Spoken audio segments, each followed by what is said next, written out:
नए साल में पेट्रोल डीजल की कीमतों में कटौती की खबर को सरकार ने ही अफवाह करार दिया है। ऐसे में जो लोग नए साल में पेट्रोल की कीमतों में कटौती की उम्मीद कर रहे हैं, उन्हें एक झटका लगा है। दरअसल 28 दिसंबर को खबर आई थी कि लोकसभा चुनाव से पहले आम आदमी को महंगाई से राहत देने की कड़ी में सरकार पेट्रोल और डीजल की कीमतों में 6 से 10 रुपए तक की कटौती कर सकती है।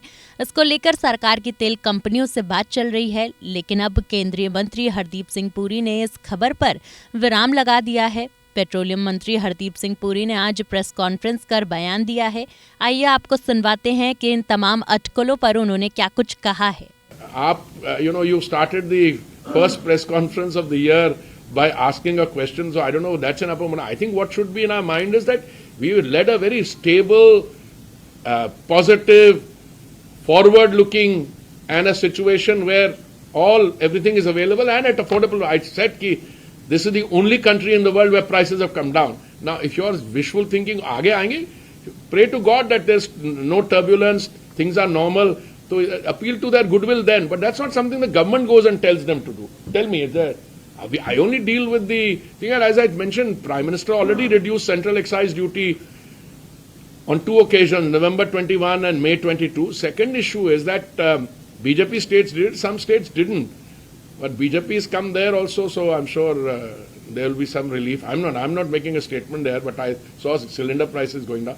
केंद्रीय मंत्री हरदीप पुरी ने कहा कि पेट्रोल डीजल की कीमतों में कटौती का कोई प्रस्ताव नहीं है, ये केवल एक अफवाह है। यानी पिछले हफ्ते जो खबर आई थी उसे सरकार ने सिरे से खारिज कर दिया है।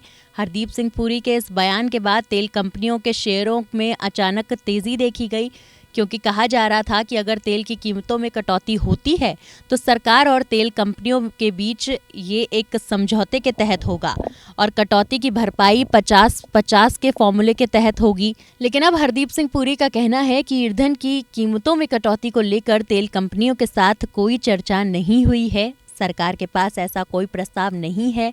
साथ ही सरकार के इस बयान के बाद हिंदुस्तान पेट्रोलियम कॉर्पोरेशन लिमिटेड के शेयरों में 3.27% की तेजी दर्ज की गई है। वहीं बीपीसीएल के शेयर 1.6% और IOCL के शेयर 1.76% की मजबूती देखी गई है।